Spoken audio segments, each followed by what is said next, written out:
Hey guys, today I'm going to do a retro review about Deep Impact, a movie that was released in 1998. So 20 years have passed since the release date of this movie. It is a disaster movie, kind of a dramatic tone. It's great. I just love this movie, to be honest. I watch it every time I can because I love disaster movies, and I especially love the ones that are kind of dramatic and try to do another thing that is not to be really silly or maybe too comedic or something. I really like this one, to be honest. In this movie, an asteroid is going to destroy Earth, and it really takes time to see what happens with the people, what happens with young people, what happens with the media, what happens with the astronauts that are in charge of destroying this asteroid, and with the president, and with a great amount of people. And I have to say that one of the main things of this movie is the cast.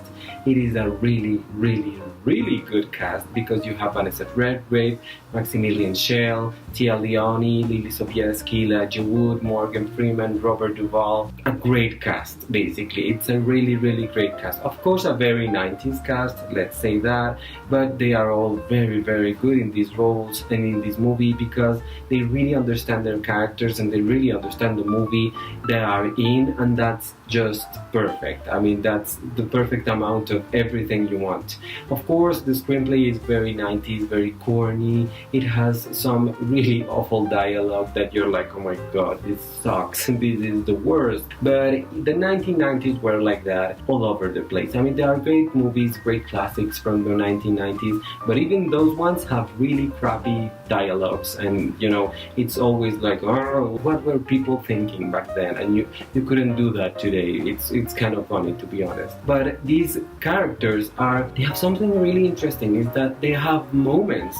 If you see a glimpse of the character that would have been created if this movie were a drama or were something else, you know? And for example, you have Vanessa Redgrave and Maximilian Schell, who play the parents of Tia Leoni, who is a reporter, and they never met. I mean, you never see them together, but they have been separated, and you feel her relationship to her parents and their relationship between each other. It's really interesting because there's an energy, there's a thing there that hasn't been resolved, and that is, you can feel it, and that's an amazing thing in a disaster movie, to be honest. It's really weird. You have also a very young Elijah Wood. Elijah Wood is one of my favorite actors because he's really so cute, and because he's really talented, and I feel he has never gotten his due, to be honest, but he's great here. And of course, Lily Sobieski, who doesn't act anymore because she's focusing on family, and I think that's great, but she was a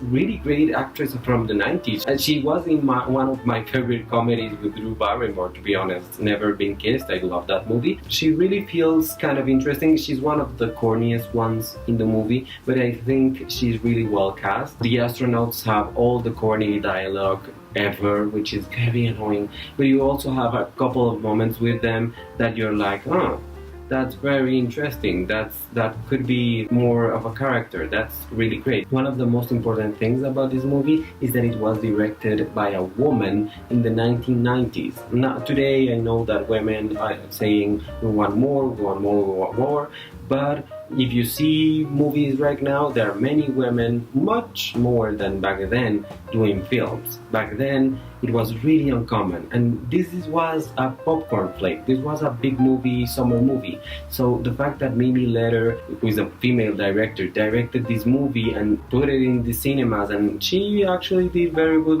with this movie, I think it's a very great thing. It's one of those things that you didn't know about a movie, and it's like, oh, that's great new information, basically. And that's very interesting because women have always been there, and that's why you have this focus on some of the women of the story, but not really. She really balances it out, and I think that's really surprising, and that's really great. The only thing that is that's really bad about this movie, I think, is the fact that it's not a global disaster movie, because we are used to that today, and it's one of those things that I really like about disaster movies, that they happen everywhere, because it's not only about the United States. say it. It's like when aliens get here and they only visit the White House. It's just ridiculous. And today I think people in Hollywood is getting that. It's getting that you know, you're not the only people in the world. And back then with this movie they couldn't do it because I've read that Mimi later wanted to shoot scenes in other countries, in whatever, but she didn't have the budget to do it, which is really sad, to be honest, because it would have made the movie much more compelling and much more attractive to the foreign market, to be honest. I see it every time I can, and it's a very fun movie for me to watch, and it's really short. It's just 2 hours, a little